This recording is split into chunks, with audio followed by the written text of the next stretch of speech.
Yo voy en Instagram aquí también. Empieza ahí en Instagram de una vez. Aquí todo el mundo va a empezar acá. Ok, ya está empezando a conectar. Nada más un segundo para compartir en redes, verificar conexiones. Y ya Buenas noches, iniciamos señoras y con señores. el programa. Ahí estamos, ahí estamos. Buenas noches acá a todos en Instagram. Perfecto, ya estamos con 15 personas conectadas. Un segundito nada más y vamos a arrancar. Agradecerles como siempre su presencia. Damos unos minutos para que se nos conecten más personas y arrancamos con este nuevo Facebook Live. Así es, señoras y señores. Okay, muy buenas noches. Acá, los que están conectando a Instagram también. Perfecto, bueno, 40 personas conectadas. Creo que ya podemos iniciar. Muy buenas noches, gracias por acompañarnos en este nuevo Facebook Live de hoy ya, domingo 18 de octubre. Gracias por estar en este su programa que hacemos con mucho cariño para ustedes todos los domingos 7 de la noche para llevarles lo más relevante de las noticias económicas, financieras de la semana. Y bueno, ¿qué semanas hemos tenido? Históricas completamente. Hoy tenemos un programa muy especial con un gran invitado, alguien que nos habían pedido mucho que lo trajéramos al programa, que les gusta escuchar sus aportes. Así que bueno, empezamos con el invitado, don Eli Feinza. Muy buenas noches, gracias por estar con nosotros. Buenas noches, Esteban. Un placer estar con tres amigos. Realmente interesante para un domingo en la noche, una charla entre amigos, pero con contenido y con un poco de seso. Saludos, Jorge, saludos, Daniel. Gustazo verlos por acá. Bueno, el gustazo, Eli, es mío, por supuesto. Jorge, muy buenas noches, Esteban, buenas noches, Eli. Bienvenido a esta tertulia de domingo, a toda la gente que se está conectando por el Facebook Live de Esteban Mogantes, coach financiero, salud financiera con Jorge Benavides, Daniel Suchar Sommer, en transmisión en conjunto con el Instagram. También estamos transmitiendo este programa. Jorge, te veo hoy muy morado. La verdad que estoy muy feliz por ti. De verdad estoy muy feliz. Bueno, también él es morado, Esteban es morado. Estoy feliz con los morados y las moradas. De verdad que sí. Muy buenas noches a todos los que domingo a domingo nos sintonizan. Un placer estar con tres muy buenos amigos, de verdad. Un programa que vuelve a inspirar confianza en la gente debido a que el señor Feinza es morado, ¿verdad?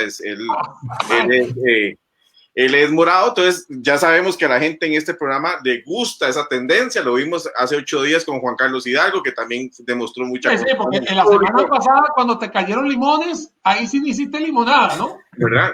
Me encanta que usted use esa camisa porque solo la usa cuando no juegan. Mira, te voy a decir una cosa, Jorge. Cuando no juegan. Mira, te voy a decir una cosa. Estoy muy triste porque ayer las chicas se les fue el partido. De verdad, se les fue el partido y ahora van a ver qué van a tener que hacer porque no podemos estar perdiendo ese campeonato que hicimos el año pasado. Ahora se está desmoronando. Yo espero y aspiro que no. Y por el otro lado, el masculino, gracias a Dios, me va bien porque no juegan. Exactamente. Pero déjame decirte, a ver, la liga femenino tiene un equipazo y me parece que el mejor del campeonato. Lamentablemente les enseñan en la liga, ¿verdad? Y entonces son como el profesor, dan clases todo el año y al final entregan el título. ¿Ah? Llegaron a la cuadrangular, no habían perdido no sé cuántas fechas, llegan a la cuadrangular y yo hoy voy a entra el síndrome liga. Vea, yo voy a decirle a todo el mundo la verdad, los felicito a los de Saprissa, empate con San Carlos, hoy le pasaron por encima Sporting en las chicas. Me voy a quedar calladito, más bonito. Ahorita voy a esperar que me toque el momento de hablar sobre temas serios, como aquí nos está diciendo Mario Villalobos, que nos pongamos serios. Ahora, en un rato me pongo más serio. Bueno, Esteban no ha dicho nada, debe ser Cartago. No, yo soy morado. Lo que pasa es que yo los dejo que esos temas ahí entre ellos y el invitado, no sé, Jorge, pero siempre ha sido morado.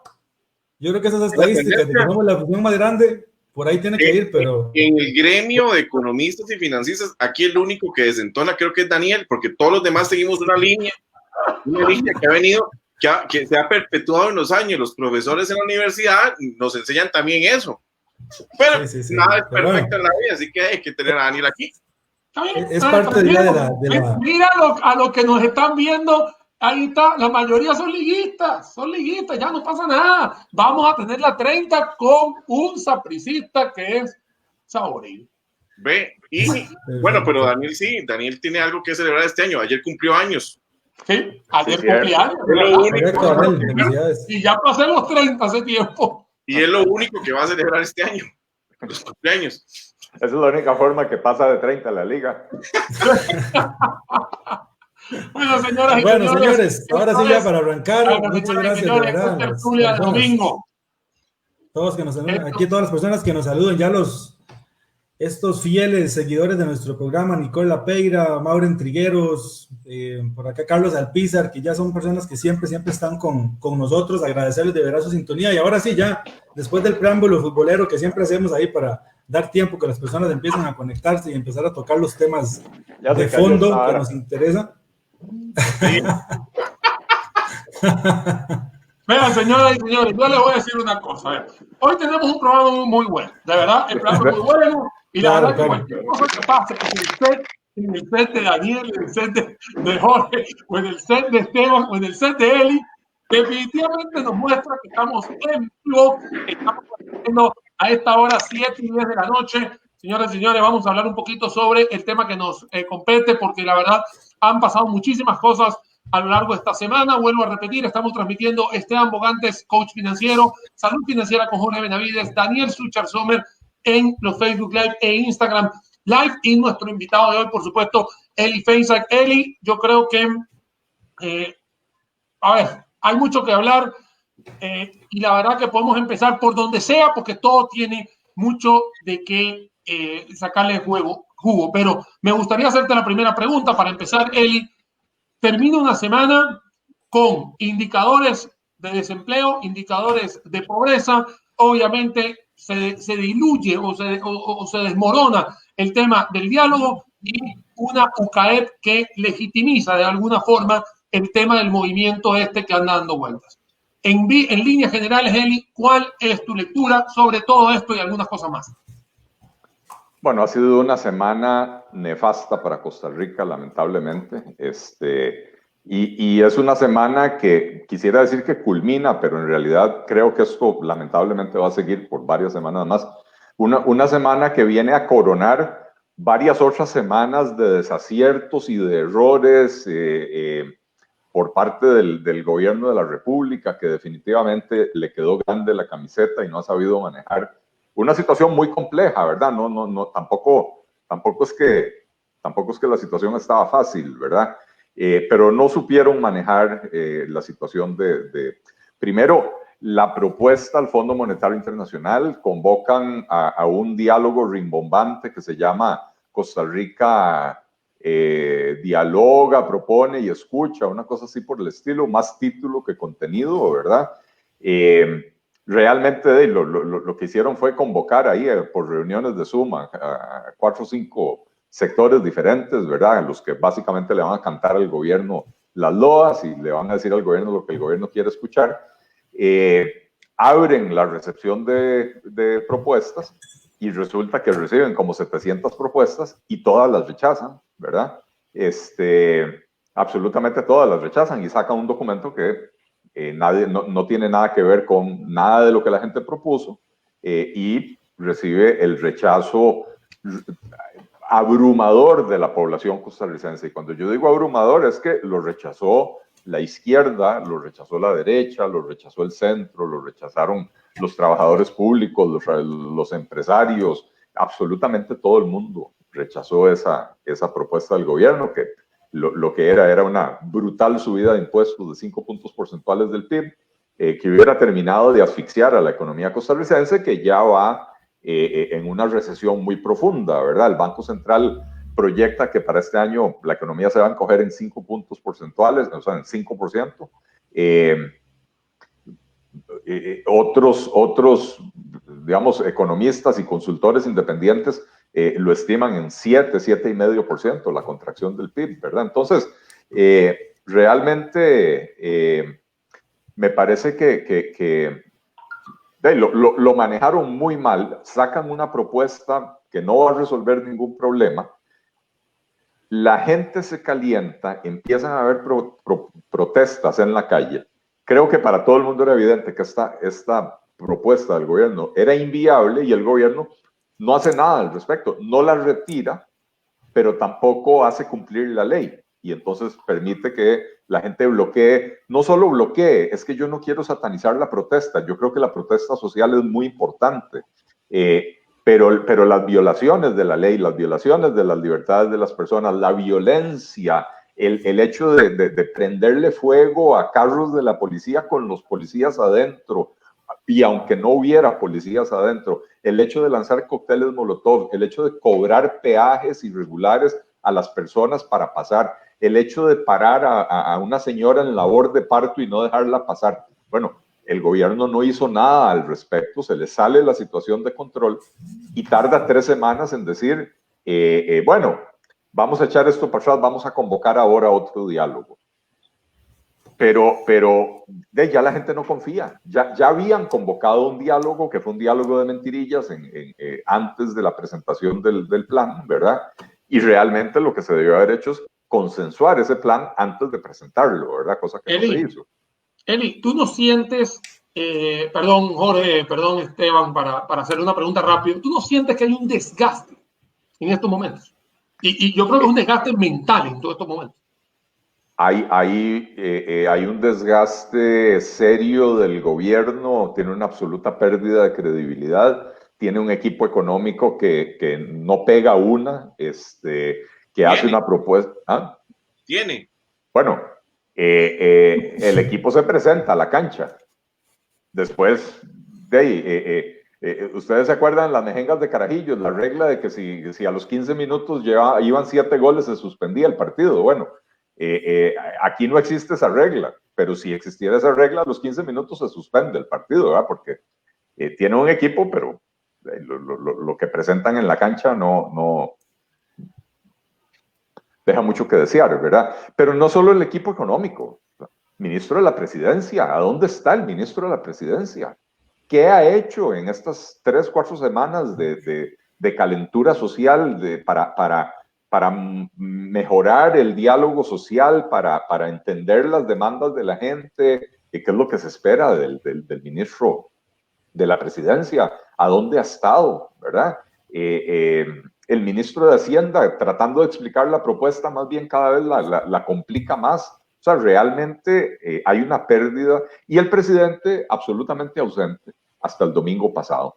Y el domingo pasado sale con el domingo 7 de este diálogo nacional, convocado con reglas que no eran para promover un verdadero diálogo, sino para garantizar un resultado que ya estaba predefinido desde antes. Entonces, entre la desconfianza de la gente, el enojo latente, palpable en las calles, y estas reglas del juego que se le tratan de poner al diálogo, de ahí era de esperar que hubiera un rechazo rotundo. Y ojo, la gente no rechaza el diálogo.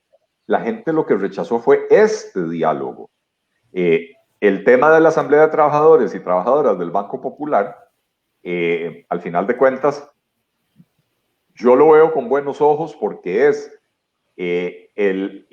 los trabajadores representados por los sindicatos, los empresarios representados por la UCAEP, Movimiento Solidarista, Movimiento Cooperativo, algunos colegios profesionales que tienen presencia en la Asamblea, etcétera, poniéndose de acuerdo sin injerencia política, sin que el gobierno diga vamos por este camino, vamos por el otro, ¿verdad? Tiene debilidades. La Asamblea de Trabajadores no tiene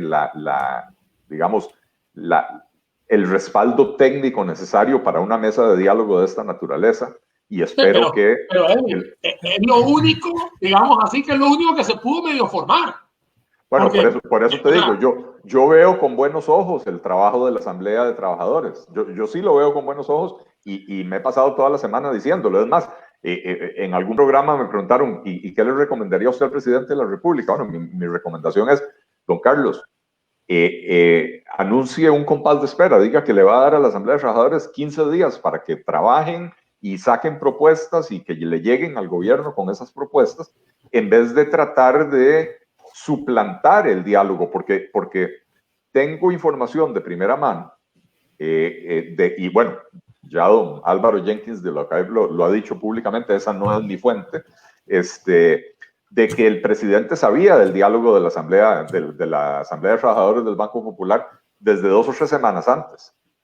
Y que en vez de impulsarlo y en vez de decir, bueno, nosotros participamos ahí, el domingo, para sorpresa de todo el mundo, hoy hace 8, hace el anuncio que hace, ¿verdad? Y entonces la propia gente de la Asamblea de Trabajadores dijo, ¿y aquí qué pasó? Si la semana pasada nos reunimos con él, le hablamos de lo que estábamos avanzando y él dijo que bien, los felicito, pero en vez de darle un impulso a un diálogo que está surgiendo de manera espontánea, decide suplantarlo con un diálogo con sus propias reglas. Bueno, acá Eli, te voy a contar que como estamos transmitiendo en conjunto, tanto en Instagram, en el caso mío de Instagram, Daniel Sucher, y todo lo que es Esteban Bogantes, coach financiero, salud financiera con Jorge Benavides, y el Facebook de Daniel Sucher, hay una gran cantidad de comentarios que están llegando, están haciendo una gran cantidad de preguntas acá en el Facebook, así que cualquier cosa, si los estás viendo, Eli, ya puedes ir sabiendo que acá no hay ningún tipo de guión. Aquí sencillamente estamos hablando y viendo algunas preguntas. En mi Instagram,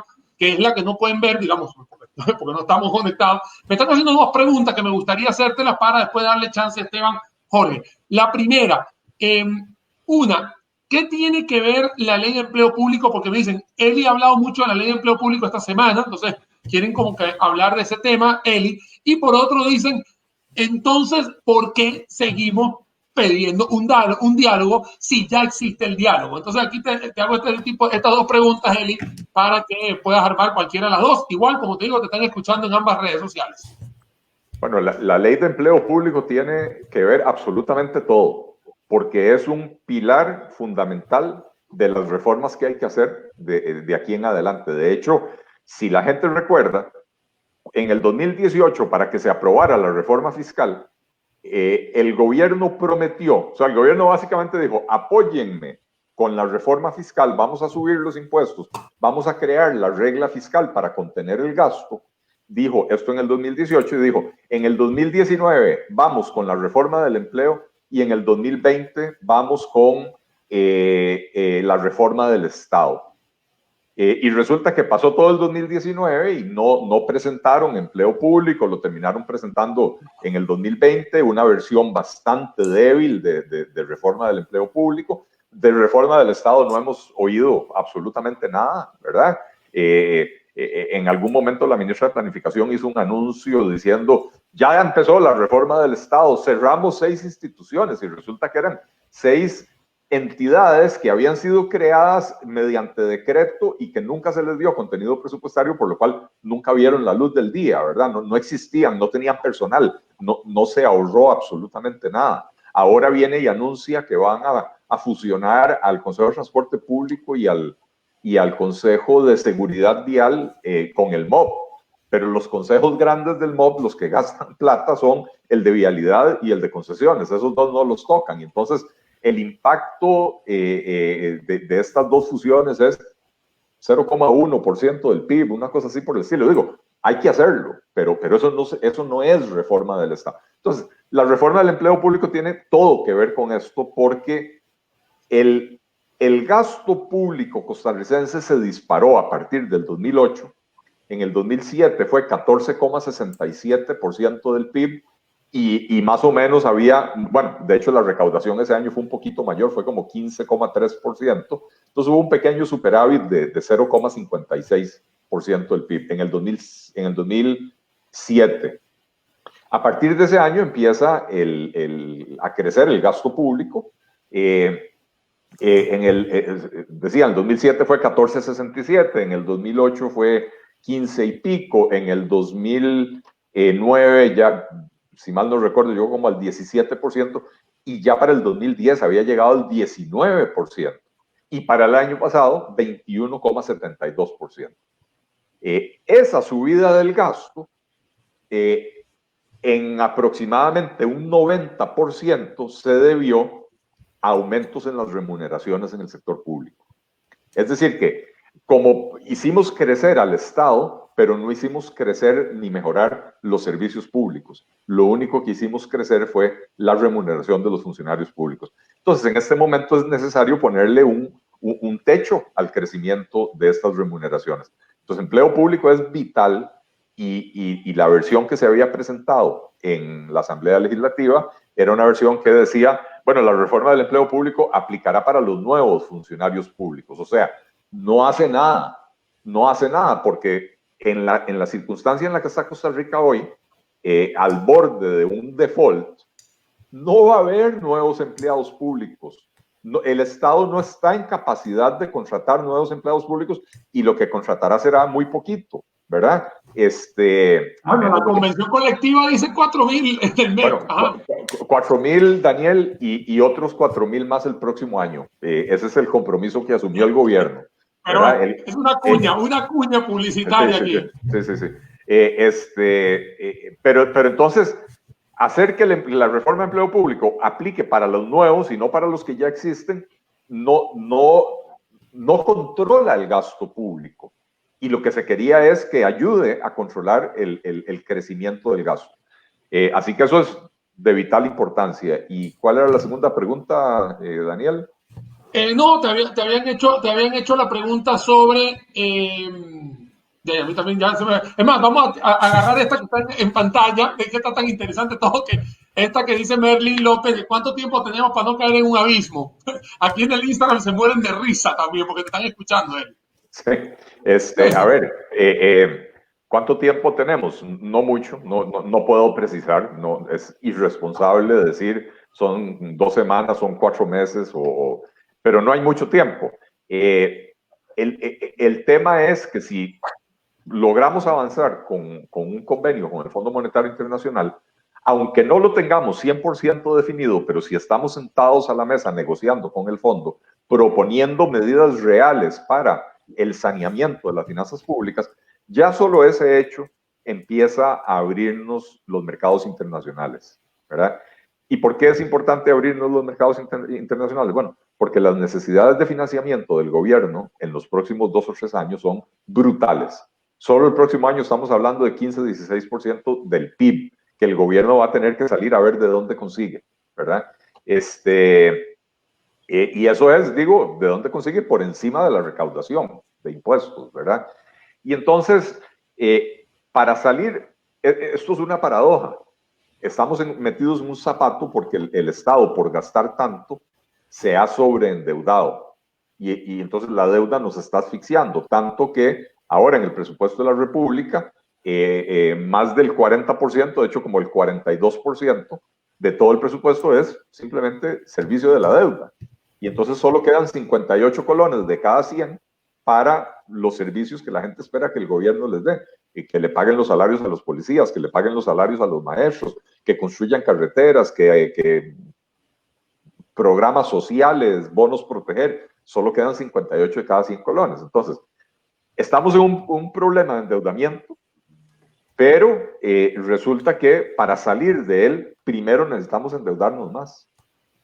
Es paradójico, pero esa es la realidad. Si no nos logramos endeudar, el gobierno no puede pagar salarios, el gobierno no puede pagar la deuda, de hecho nos estamos endeudando para pagar deuda, ¿verdad? Y si no logra el gobierno pagar salarios y pagar deuda, caemos en el default, en el abismo que preguntaba la persona que decía. Entonces, mientras estemos aquí pateando el balde, ahora el gobierno convocó a diálogos regionales por 5 semanas. Y básicamente se está haciendo el chancho con el diálogo de la Asamblea de Trabajadores. Entonces, mientras estemos aquí pateando el balde, se va acercando cada vez más velozmente esa fecha, ¿verdad? Eli, yo quería hacerte una pregunta relacionada con eso que estás diciendo. Bueno, vos sos economista, también estás inmerso en el ambiente político. ¿Cuál es la lectura correcta, sin hacerlo, digamos, tan visceral? Porque a veces estos temas nos enojan, nos frustran, nos ciegan un poquito, digamos, por un tema de que nos molesta. Pero ¿cuál es la lectura? Porque a veces uno no logra entender, por ejemplo, la posición del gobierno de ver lo que vos estabas explicando ahora, que estamos cerca de un default, que la necesidad de financiamiento es altísima, que hay que solucionarlo, y eso yo creo que todo el país lo sabe. ¿Cuál es la lectura? ¿Cómo se puede explicar esta posición del gobierno de estos diálogos, de creer que tenemos un mes para sentarnos a tomar café con otros, allá a ver qué podemos conversar? de ver que realmente no hay una propuesta de parte de ellos, porque parece que no tienen un sentido de urgencia de solucionar el grandísimo problema en el que estamos metidos. Y a veces uno como ciudadano común y corriente no le encuentra lógica a ese tipo de posiciones. No sé si vos tenés algún tipo de lectura diferente, digamos, ya desde adentro, de por qué suceden este tipo de posiciones. Bueno, desde adentro no, Esteban, porque yo soy un completo outsider, ¿verdad? A mí el gobierno no me toma en cuenta para nada, excepto para que les pague el cheque de mis impuestos cada trimestre, ¿verdad? Bueno, de hecho, cada mes con el IVA. Estamos todos en eso también igualito. Es más, ya el jueves había que pagar.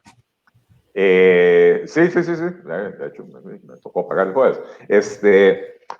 Pero entonces, de adentro no, porque yo, para efectos del gobierno, soy un completo outsider. Ahora, decía yo que el equipo económico del gobierno, o sea, realmente está perdido.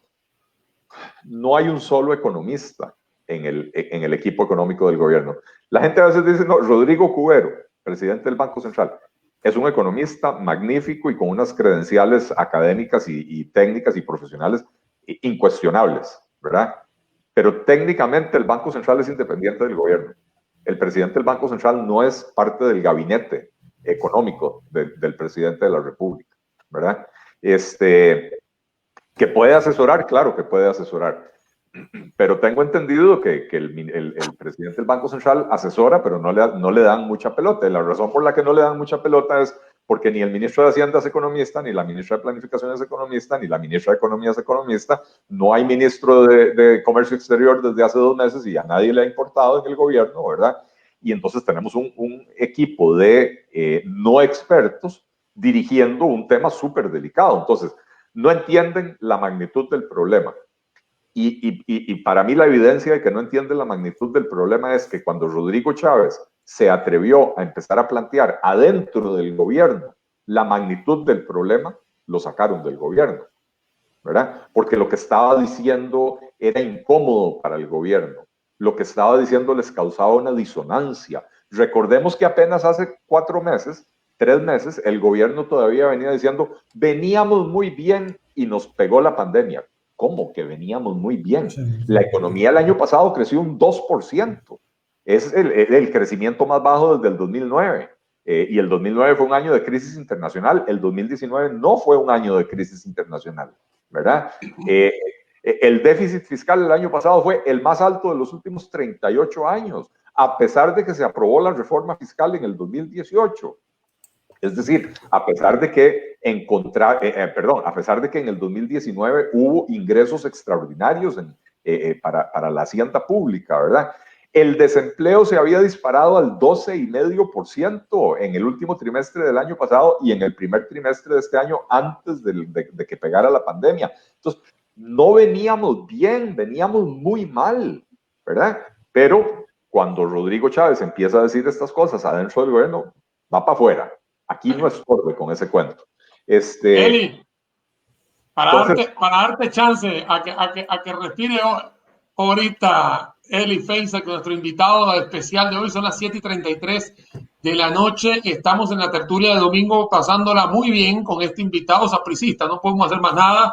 Igual que Jorge, igual que Esteban, pero bueno, nadie es perfecto, señoras y señores. Estamos en vivo y directo. Esteban Bogantes, coach financiero, Jorge Benavides, salud financiera con Jorge Benavides, Daniel Suchar Sommer, transmitiendo en paralelo también con el Instagram. Y hoy nos acompaña el economista y fundador del Partido Liberal Progresista, Eli Feiza, que estamos viendo todo lo que ha sucedido a lo largo de esta semana, que por supuesto con los mensajes que estamos viendo y los comentarios que están llegando en ambas, Eli, si te das cuenta, si los estás leyendo, bueno, aquí la gente ya está diciendo que, bueno, obviamente no hay rumbo, no hay mucho que hablar, mejor dicho, no hay mucho que ya redundar, porque hay mucha gente que me dice, aquí todo el mundo lo sabía, y en estos 25 minutos que nos quedan, Eli, vamos a ir desmenuzando cuáles son los next steps que tienen que estar sucediendo en las próximas horas, porque yo creo que aquí ya no se puede estar hablando de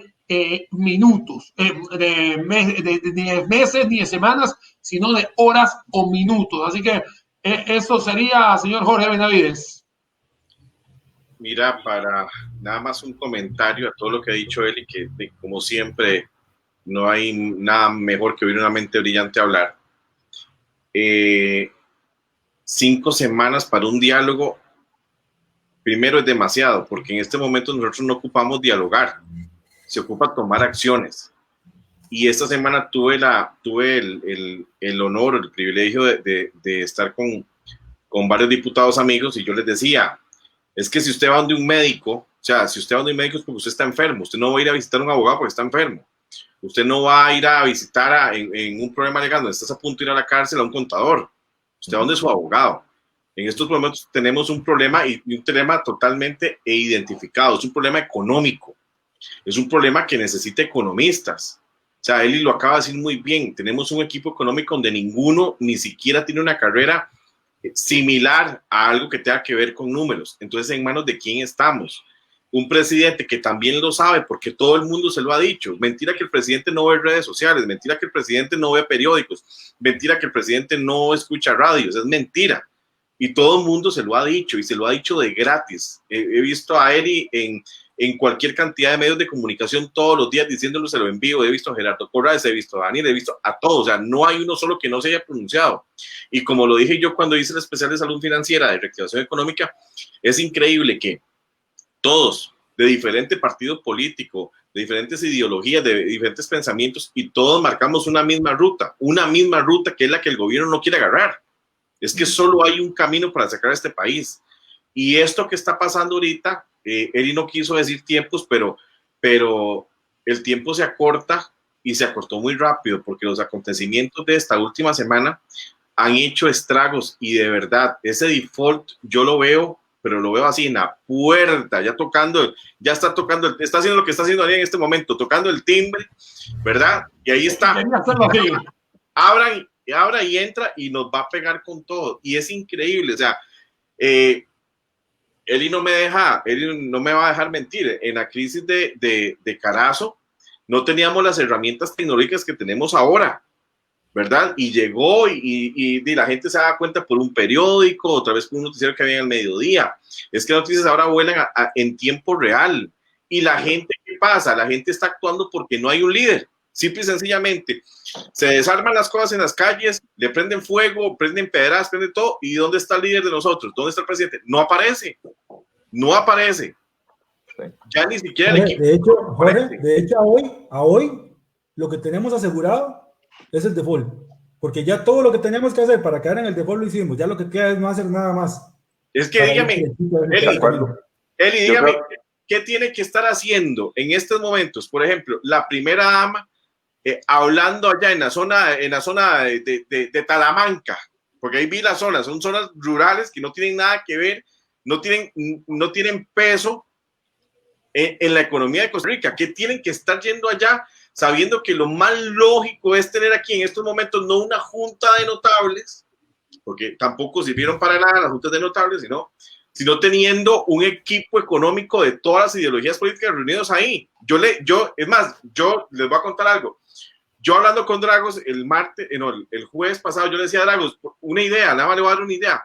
¿Por qué cada fracción que está representada en la Asamblea Legislativa no pone dos de sus mejores gallos en economía? Los ponen, cada una, son 7 fracciones, ahí hay 14, y que cada minoritario ponga uno, un economista, y los encierran ahí en la sala de presidentes, de expresidentes, y como hacen cuando eligen el Papa, no salen de ahí hasta que no haya ya un plan hecho. Humo blanco. Un documento ya hecho, que ellos mismos no van a discutir porque está saliendo de ellos. Ya ahí tienen los votos bien asegurados. Jorge, nada más una diferencia que yo creo que sí es significativa, ¿no? Tal vez el peso en la economía costarricense de una región como Talamanca no es tan grande como otras regiones, pero el grueso de los problemas que ha generado este modelo de desarrollo, que ya está completamente agotado, se ha acumulado precisamente en esas zonas, ¿verdad? El desempleo es mucho menor en la GAM, la pobreza es mucho menor en la GAM, la falta de oportunidades es mucho menor en la GAM. Entonces, no satanicemos el diálogo porque no se trata de eso, y tampoco digamos que las zonas rurales no tienen nada que estar haciendo ahí. Yo, que he recorrido el país por la política, sé que también en las zonas rurales se encuentra gente valiosísima y gente que puede aportar muchísimo, ¿verdad? Lo que pasa es que hay que saber cuándo y para qué, ¿verdad? Sí. Y en este momento, ese diálogo se puede dar en paralelo. Lo que no se puede hacer es detener el trabajo de elaborar una propuesta decente para sacar al país de la situación en la que está. No podemos detenerlo hasta que se concluyan esos diálogos. Las dos cosas se tienen que llevar en paralelo. Entonces, ¿qué hay que hacer en lo inmediato? Bueno, en primer lugar, la ley de empleo público está bastante avanzada en la Asamblea Legislativa. El martes le toca a la comisión dictaminar ese proyecto de ley. Que le metan dos cosas, que le metan que aplica para todos los trabajadores y no solo para los trabajadores futuros, y que le metan la eliminación de la posibilidad de las convenciones colectivas en el sector público costarricense. No me voy a detener aquí a explicar la parte jurídica, porque primero no soy abogado, segundo porque el programa se nos acaba, pero pueden buscar los artículos en la última semana de don Rubén Hernández, que lo explica desde la perspectiva constitucional. Él es abogado constitucionalista. Él explica por qué las convenciones colectivas más bien son inconstitucionales en el sector público, no así en el sector privado, ¿verdad? Y el artículo de Paola Gutiérrez, que es abogada laboralista, que explica desde la perspectiva de la legislación laboral qué modificaciones hay que hacer para que estas cosas, estos cambios no resulten en demandas masivas contra el Estado costarricense. Entonces, lo primero es eso, empleo público, no perder más tiempo, meterle esas dos correcciones al proyecto y ¿cómo se llama? Y seguir para adelante con eso que es importantísimo. Y lo otro es que el gobierno efectivamente debería de convocar a un grupo de economistas. Esto es un problema, porque aquí en Costa Rica hemos caído en una teoría del empate permanente, donde ¿qué puedo decir? Si hay 100 ciudadanos de piel verde y hay 20 ciudadanos de piel azul, resulta que en un diálogo se considera que para que estén bien representados tiene que haber 2 de piel verde y 2 de piel azul. Y eso no es representativo de la composición de la sociedad costarricense, ¿verdad?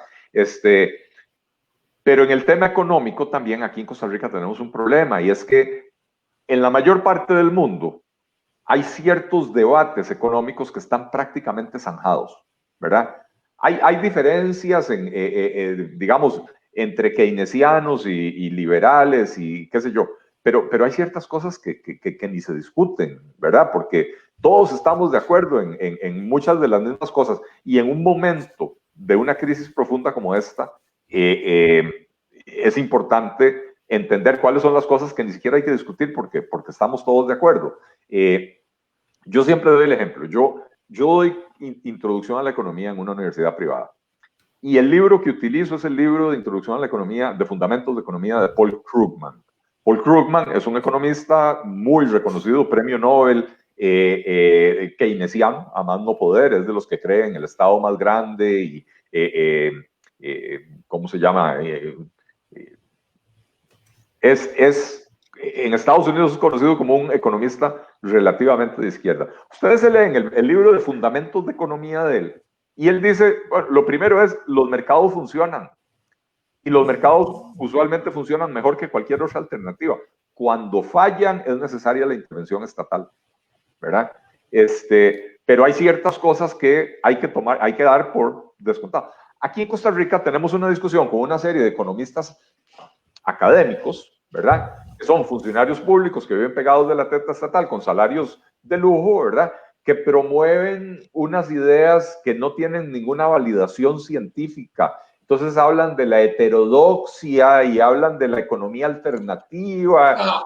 Eli, es que aquí, Eli, si el gobierno convoca a un consejo de economistas donde le van a dar igual peso a lo que la ciencia económica sabe que es cierto, y le van a dar el igual peso a eso que a estas teorías que realmente no tienen ningún fundamento sólido, entonces ese Consejo de Economistas no va a servir para nada, ¿verdad? Es que, Eli, a ver, acá hay un tema que está claro, y esto acá yo lo veo desde un punto de vista muy sencillo.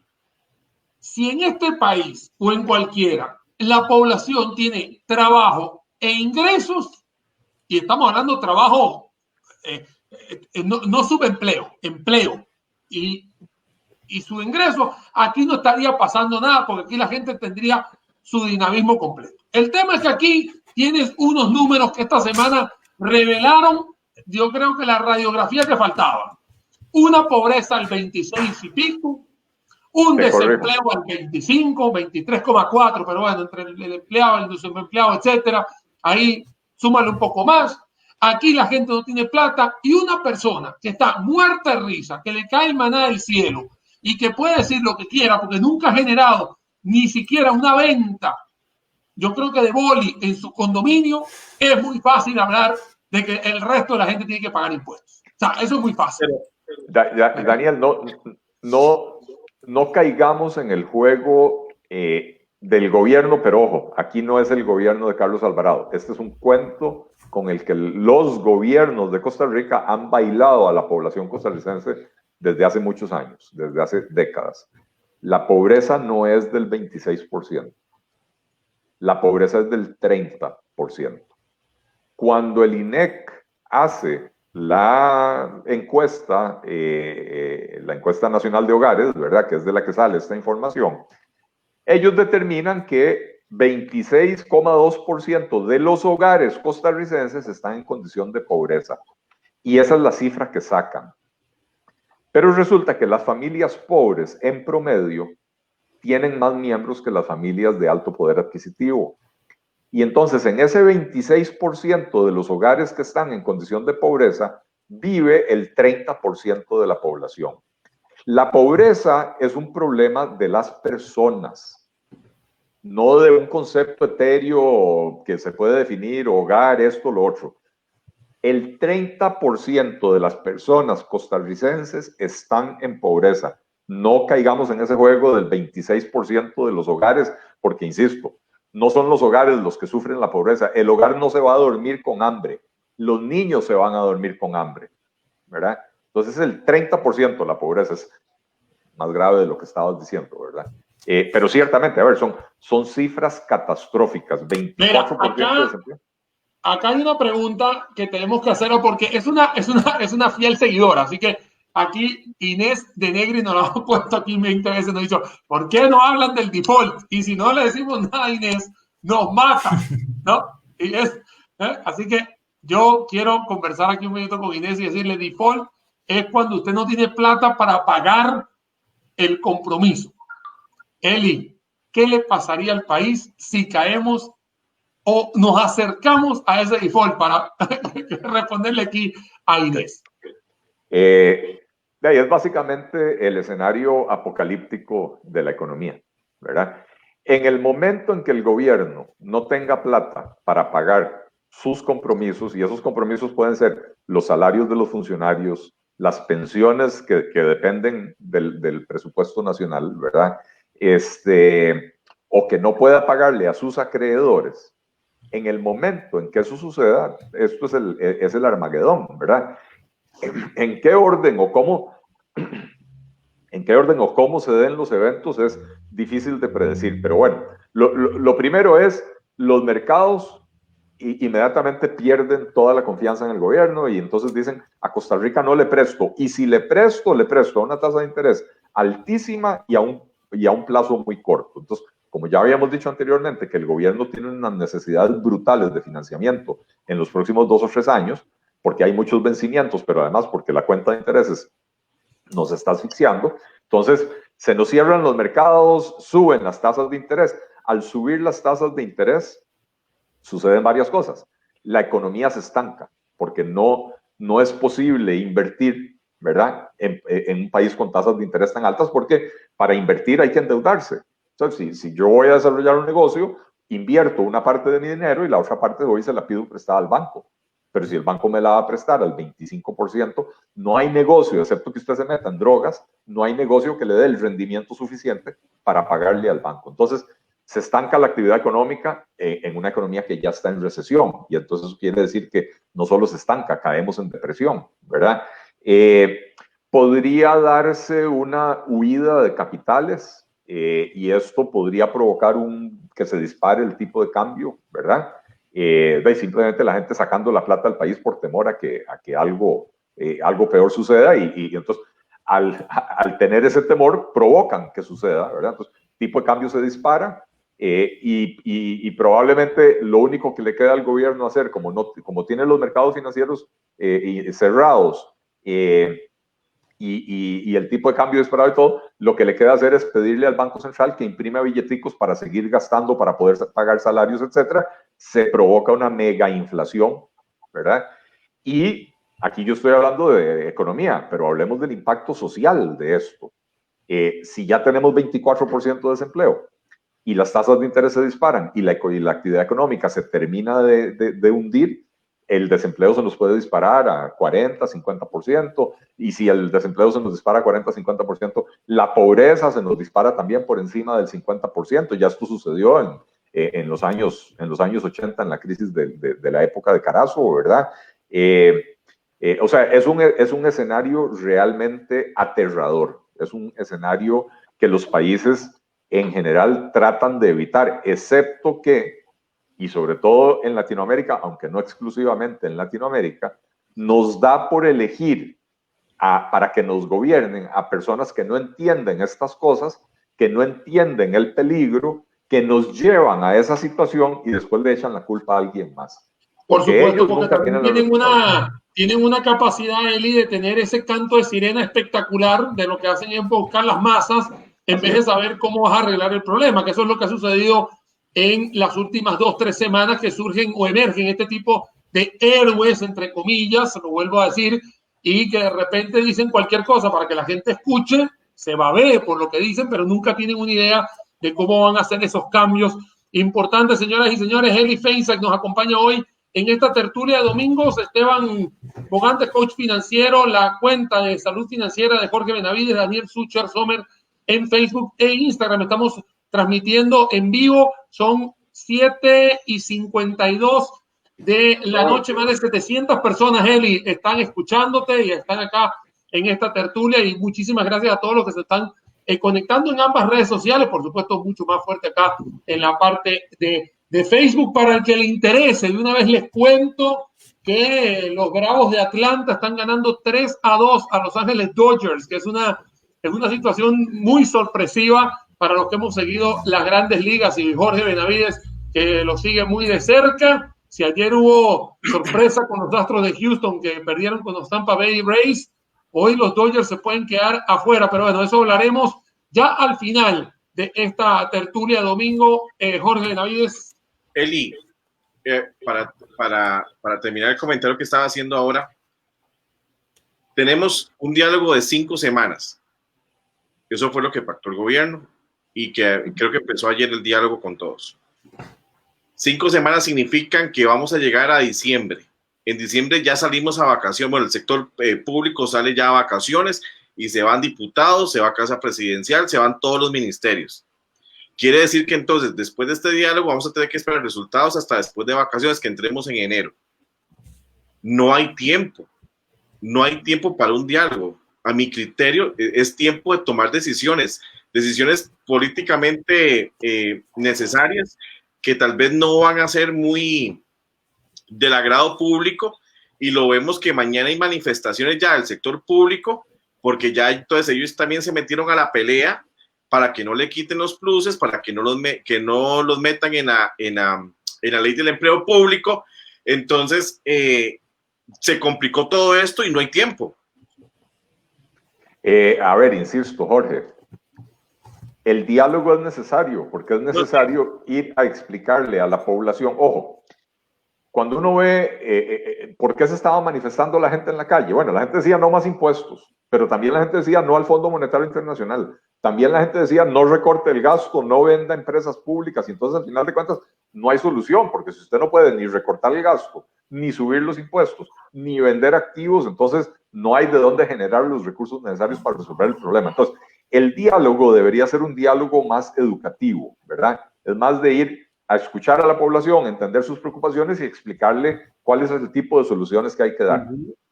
Eso se tiene que dar en paralelo de lo otro. Lo que yo decía es, no podemos esperarnos al final del diálogo para empezar a trabajar en la propuesta. La propuesta hay que trabajarla desde ya. Y entonces el gobierno debería de convocar a un grupo de economistas. Hay muchos en el país. Ojo, no estoy pidiendo cacao para mí. Yo sé que a mí en Zapote no me toleran. Yo no espero una invitación de Zapote. Me sorprendería que la hagan, ¿verdad? Pero hay muchos economistas muy buenos en este país y hay muchos que hemos estado haciendo propuestas. Entonces, mis propuestas están ahí al aire para que las agarre el que las quiera agarrar. A mí, al final de cuentas, no me importa si no me invitan a la mesa, pero dicen, mira, esta idea que propuso Eli es buena, incorporémosla aquí, ¿verdad? Y no me importa si esa idea la lleva a otra persona a la mesa. No tengo el menor problema con eso. Pero es importantísimo convocar a un grupo de economistas a que le ayuden al gobierno a presentar una propuesta con sentido económico y no la caballada que presentaron hace 3 o 4 semanas, ¿verdad? Pero bueno, insisto, yo no veo que el gobierno tenga esa convicción y tenga ese deseo. En 1981, por ahí, cuando 81, cuando se gestó la crisis la crisis de Carazo se gestó desde 1970, en realidad. La irresponsabilidad fiscal de los 2 gobiernos liberacionistas de esa década, pero en especial del segundo, del de Daniel Oduber, fue lo que metió al país en los problemas que le explotaron a Carazo por no saber manejarlo. Y ojo, es lo mismo que le está pasando a Carlos Alvarado. Los problemas se gestaron aquí en Costa Rica desde el 2008 en adelante y a este gobierno inexperto le está tocando lidiar con eso. Pero en los años 80, un grupo de economistas que en aquella época eran de Liberación Nacional y de lo que después se convirtió en la Unidad Social Cristiana, que todavía no existía, ¿verdad? Le ofrecieron al presidente la asesoría, decirle, bueno, estas son las medidas que hay que tomar y esto es lo otro, para llegar a un acuerdo con el Fondo Monetario Internacional. Y el presidente, en un arrebato de nacionalismo que la izquierda todavía celebra, agarró y dijo, yo con el fondo no negocio, y expulsó del país a la misión del fondo. Bueno, ¿y qué pasó? El default, el descalabro, la devaluación. En aquella época llevábamos no sé cuántos años con el tipo de cambio fijo, que era de 8 colones con 60 céntimos por dólar, y se disparó prácticamente de la noche a la mañana, de 8.60 llegó como a 50 colones, ¿verdad? Que es multiplicarlo por prácticamente 5, ¿verdad? Y bueno, todo lo que sucedió después, el desempleo, la pobreza, el abandono de las aulas, que fue uno de los legados más nefastos de esa crisis, ¿verdad? Porque cerca del 50% de los jóvenes tuvieron que abandonar las aulas y la mayoría o muchos de ellos no regresaron después a las aulas. Y entonces cuando hablamos de la generación perdida de los años 80, es precisamente la generación que al no poder terminar los estudios, cuando se da el cambio de modelo después de la crisis, se decide enfocarnos en inversión extranjera, exportaciones, zonas francas, este tipo de cosas, son las personas que no tenían las habilidades necesarias para acceder a los trabajos mejor remunerados. Y eso mismo lo estamos repitiendo ahora. Veamos lo que ha pasado con la educación este año. El curso lectivo ha continuado, pero el 50% de los jóvenes no tienen acceso a Internet o no tienen un acceso lo suficientemente bueno a Internet para poder estar recibiendo clases en línea y para poder estar recibiendo materiales. Entonces, realmente no están avanzando. Y una vez que regresen a las aulas, los aprueban, porque probablemente este año se lo van a regalar a todo el mundo. El muchacho que aprobó este año séptimo llega a octavo sin los conocimientos de séptimo y sin los conocimientos de quinto grado, porque cuando estaba en quinto grado hubo una huelga de 100 días, ¿verdad? Y llega a octavo año y va a fracasar. Y se va a terminar saliendo de las aulas. ¿Y qué me dices del que va a llegar a la U? Porque en el colegio todavía te puedes dar, en el colegio y en la escuela, todavía podemos hacer algún tipo de especie de transición, ayuda, apalancamiento a nivel académico para que el muchacho que nivelarlo. tenga algún tipo de laguna se le pueda ayudar, ¿no? Pero, ¿qué pasa con este chico o chica, ¿no? Por supuesto, sin estereotipo ni género, que llega a la universidad con esta deficiencia, que como bien lo acaba de decir, una deficiencia que viene apalancada en dos problemas, 2020 y 2018. Así es. Y en la universidad, ahí sí no hay tutía, digámoslo así. O sea, ahí o usted aprende, o sabe, o demuestra, o sencillamente va a tener un gap, digamos, académico en todo esto. Bueno, yo no sé si te acordás, Daniel, que hace unos meses la ministra de Educación muy cómodamente agarró y dijo, bueno, les vamos a pedir a las universidades que hagan planes remediales para el próximo año. Y entonces le tiran el churuco a las universidades y por supuesto, las universidades públicas, ¿qué van a decir? Si no me aumenta el FED, no hay planes remediales, sí. Nosotros no tenemos plata para eso. Obviamente. Y las universidades privadas, ¿qué van a decir? Yo le hago el plan remedial, pero lamentablemente eso incrementa el costo de la educación de la persona. Y entonces eso es lo mismo que expulsar a los estudiantes. Decirles, mira, te voy a contar, Eli, ahora que estamos, aunque son las 8 en punto, vamos a agarrar un poquito de tiempo de reposición.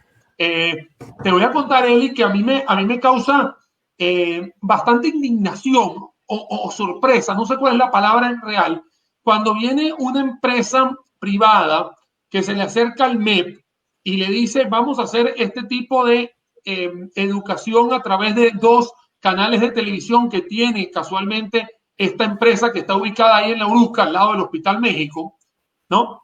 Y de repente salga otra que está más abajo, ¿no? Que está allá por el parque de diversiones, a gritar de que eso era de ellos.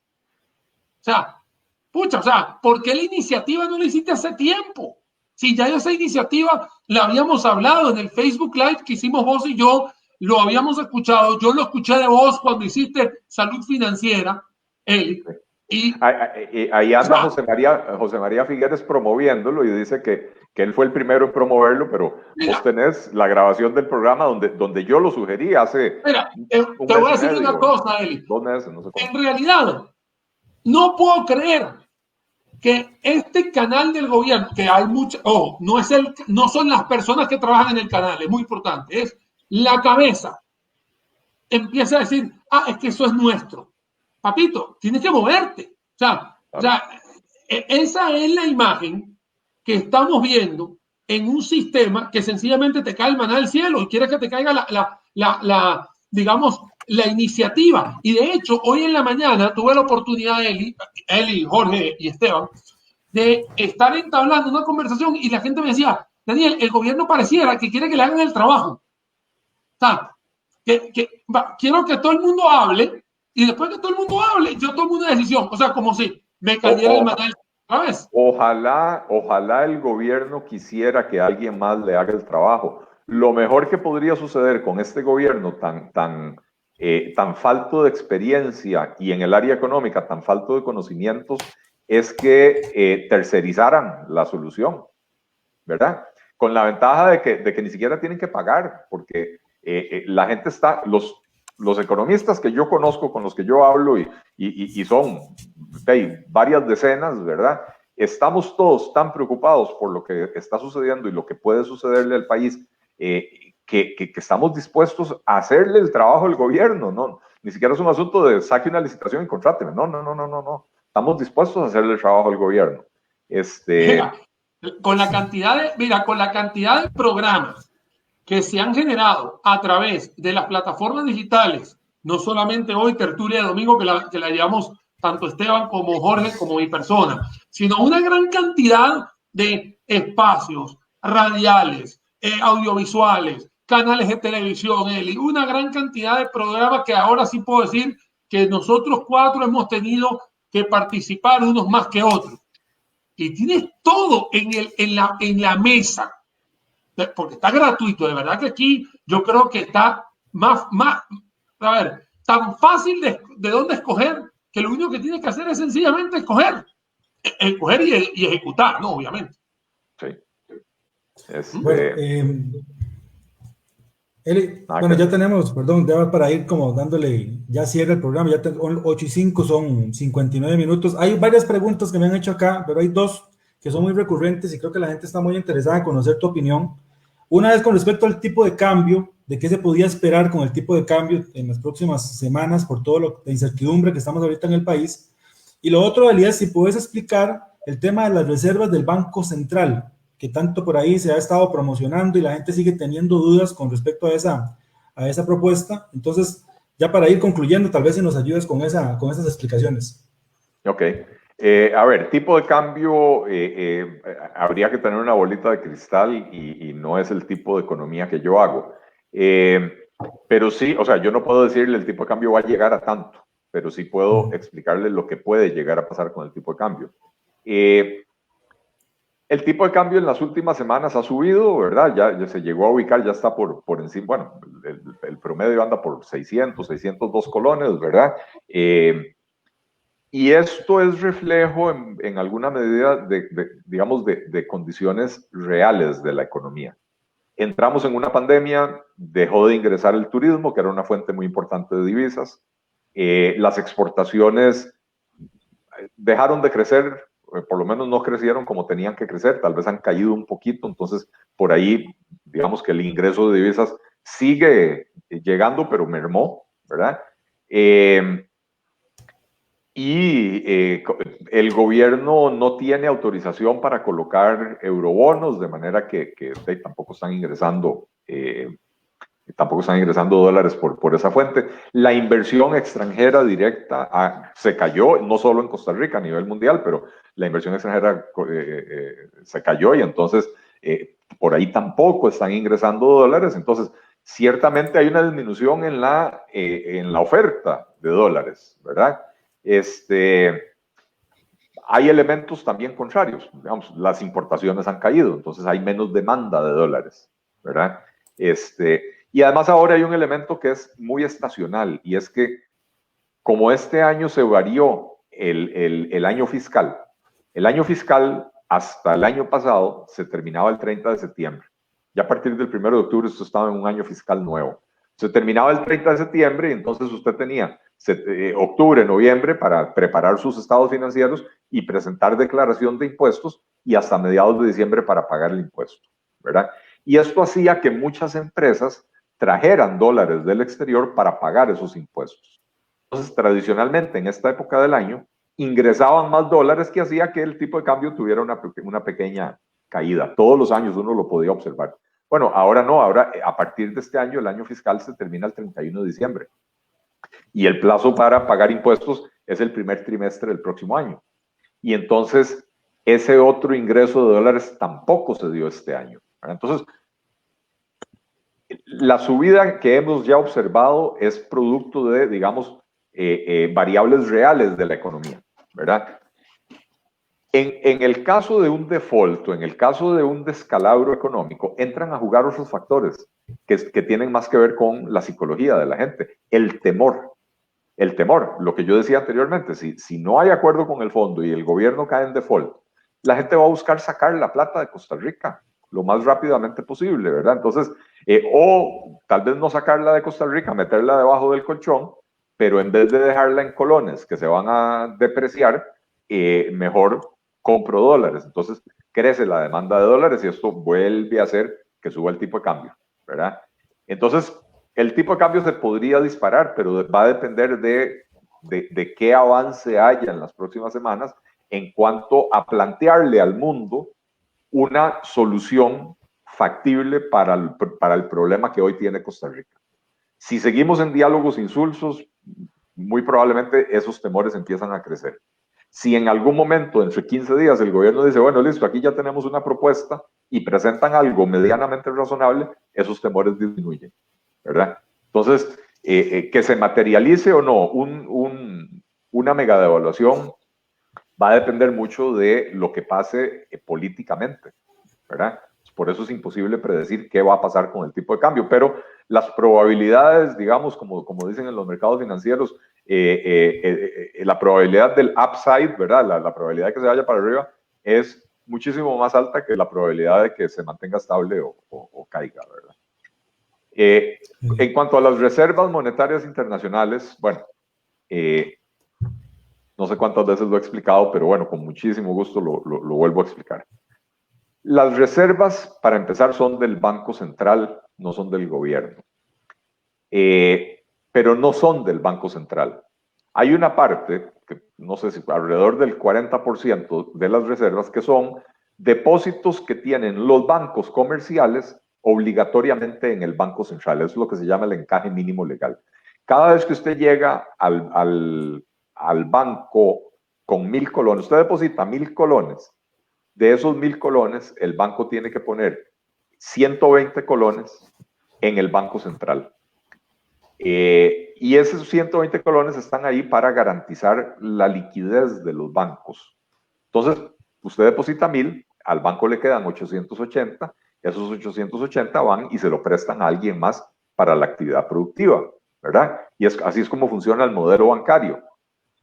Pero entonces esos 120 colones que hay que depositar en el Banco Central es plata que está en el Banco Central, pero que no es del Banco Central. El Banco Central no puede disponer de eso.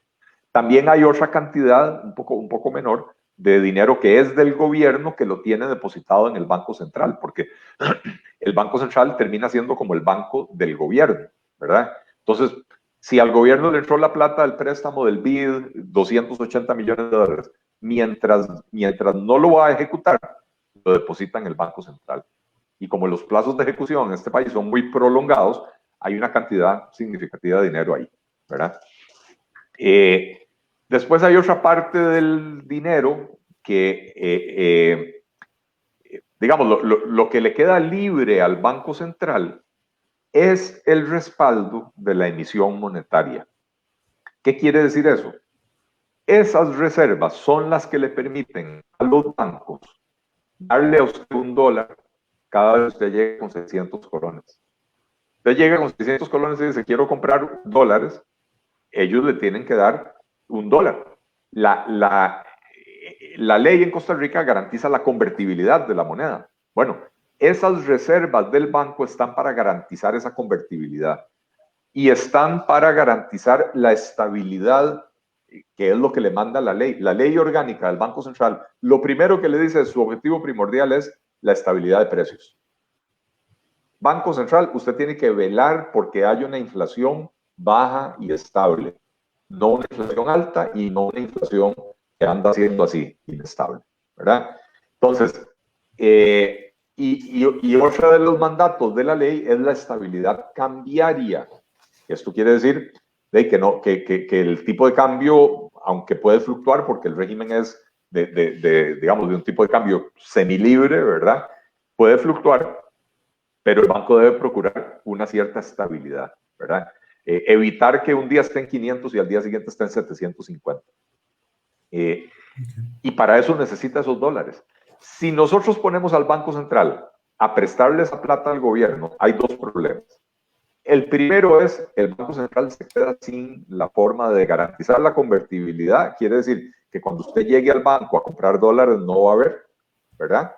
Y lo otro es que el banco se queda sin la línea de defensa de la moneda, porque siempre hay especuladores que van a intentar atacar, hacer un ataque sobre la moneda para poder ganar dinero. En río revuelto, ganancia de pescadores, ¿verdad?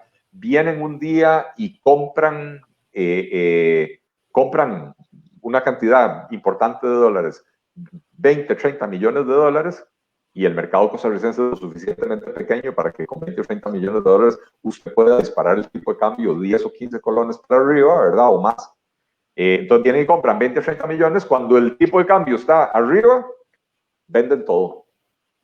Y el tipo de cambio se desploma, ¿verdad? Y la gente que compró cuando el tipo de cambio estaba ahí arriba, pierde toda esa plata, ¿verdad? Es un ataque especulativo. Bueno, el Banco Central interviene en el mercado para evitar esos ataques especulativos. Entonces, dejemos al Banco Central sin reservas y lo que va a pasar es que empiezan los ataques especulativos, no hay convertibilidad de la moneda, entonces no podemos conseguir dólares, excepto en el mercado negro, y en el mercado negro no van a ser a 600 colones, van a ser a 900 o a 4.000, imposible de saber cuánto. Y lo otro que no podemos perder de vista, si el Banco Central saca 1.800 millones de dólares de sus reservas, los convierte a colones y se los da al gobierno para que el gobierno los gaste, esto provoca una inflación muy importante en el país, porque de hecho la cantidad de dinero en circulación en Costa Rica debe andar entre 2 y 3 mil millones, es que la cifra exacta no la tengo, pero debe andar entre 2 y 3 mil millones de dólares. Y entonces, si usted le echa otros 2 mil millones de dólares, prácticamente duplicó la cantidad de dinero en circulación. Se le va a disparar la inflación de una manera brutal. Entonces, la población va a perder porque no hay convertibilidad de la moneda, porque el tipo de cambio se dispara y porque la moneda del colón deja de valer porque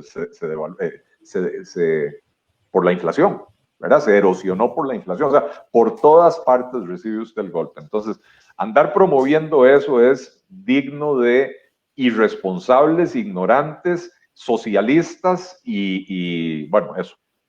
Como dijimos anteriormente, hay mucha gente que se encarga de poner ese canto de sirena que a veces no sirve. Bueno, señoras y señores, 8:15 de la noche. Eli, nada, muchísimas gracias. Como siempre, una clase magistral de economía. No podemos decir que es 1, 2, 3, sino que es la economía como tal. Eli, muchas gracias. Jorge Benavides.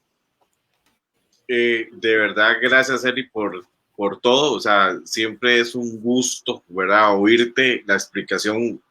Uno aprende. No me canso de oírlo porque aprendo. Y aprendo mucho. De verdad, gracias.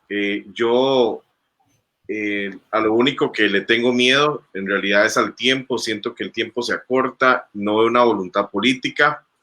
Y yo, en lo personal, siento que lo están tirando para que las decisiones impopulares las tenga que tomar el próximo gobierno. De verdad, muchas gracias, Daniel, Esteban, gracias a todos los que nos escucharon y les deseo lo mejor, de verdad, a todos. Perfecto. Don Eli, bueno, agradecerle de parte de nosotros. Este es su programa. Esperemos que es la primera vez que está con nosotros atrás, no va a ser la última. Igual ahí hablarle un poquito a la gente antes de despedirnos y darle a Don Eli ahí un último cierre, un último mensaje que siempre nos gusta que nuestro invitado despida con un mensaje dentro de toda esta situación tan particular que estamos pasando como país, pero un mensaje al menos de esperanza. Comentarles, bueno, los que vieron la publicación entre semana, que vamos, gracias a Dios, este proyecto está creciendo y vamos a tener un espacio en televisión, por cable, a través de Tele1, a partir del 1 de noviembre, primero en un formato similar a este, y después vamos a traerles unas sorpresas ahí diferentes con un formato distinto, pero siempre buscando llevar la educación financiera, que todas las personas comprendan de estos temas, con invitados, con los conceptos que nosotros podamos explicar también, siempre haciendo crecer y llegar la educación financiera a la mayor cantidad de personas que podamos. Creemos firmemente que un pueblo educado, que un pueblo que entienda de estos conceptos, es un pueblo que va a ser más próspero y que va a poder tomar mejores decisiones a nivel de su voto, que al final es el poder que tenemos como ciudadanos. Don Eli, un cierre final, hay un mensaje que nos pueda dejar como para irnos a dormir un poquito más esperanzados. No, en primer lugar, agradecerles a los tres, felicitarlos por este proyecto y felicitarlos por cada uno de sus proyectos individuales. En los tres he tenido la oportunidad de estar, o sea, con los tres en sus programas he tenido la oportunidad de estar, y me parece que es un trabajo importantísimo, ¿verdad? Educar a la gente, explicarle. La gente no tiene por qué saber de economía. Los que estudiamos economía tenemos la obligación de saber de economía, pero es importante explicarle a la gente, porque a veces un tema como este, de las reservas monetarias internacionales, suena lógico. De sí, ahí hay plata, ¿por qué no usamos esta plata? Pero hay que entender las consecuencias. Así que agradecerles y felicitarlos por eso. Mensaje esperanzador. A ver, todavía no estamos en el precipicio, pero sí estamos muy cerca. Y aquí voy a tomar las palabras de Jorge. El tiempo se acaba. Entonces, el único mensaje esperanzador que yo puedo dar en este momento es: todavía hay tiempo, pero no hay tiempo que perder. Quiere decir, no estamos condenados ya a caer al precipicio, pero si seguimos perdiendo el tiempo, ahí es a donde vamos. Y cuando digo no hay tiempo que perder, quiere decir que mañana lunes hay que empezar a trabajar en la propuesta que se le va a presentar al Fondo Monetario Internacional, y hay que hablar con el Fondo Monetario Internacional y explicarle cuál es la situación. Y en máximo 3, 4 semanas, principios de noviembre, mediados de noviembre, estar llegándole al Fondo Monetario Internacional con una propuesta aterrizada y aprovechar este tiempo con estos diálogos regionales que está haciendo el gobierno, con el diálogo de la Asamblea de Trabajadores, para educar a la gente, a los diferentes sectores, a la población costarricense, sobre la importancia de hacer las cosas correctamente y no dejarnos llevar por el hígado y por el nacionalismo y por... veamos lo que pasó en 1982. Todo el mundo feliz porque Carazo le pateó el trasero al Fondo Monetario Internacional, pero nos fuimos a la goma, ¿verdad? Para no usar otra palabra más fea. Entonces, este ya no es un momento de ponernos exquisitos y decir que el Fondo Monetario esto, el Fondo Monetario el otro. Nos metimos nosotros solos en el problema y el único que nos puede dar un puente para salir de aquí en este momento es el Fondo Monetario Internacional. Eli, muchísimas gracias de verdad por acompañarnos esta noche acá en el Instagram, que obviamente no te pudieron ver, pero sí te pudieron escuchar, también te mandan saludos. De hecho, hay una usuaria que dice, ojalá estos programas lo pasaran por cadena nacional. Señoras y señores, este es el primer programa de Tertulia de Domingo que pasa a la 1:20. De una vez te cuento, Eli, para que sepas, este es el primer programa que superamos la hora, tratamos de respetar, pero hoy más de 650 personas, 700 estuvieron con nosotros.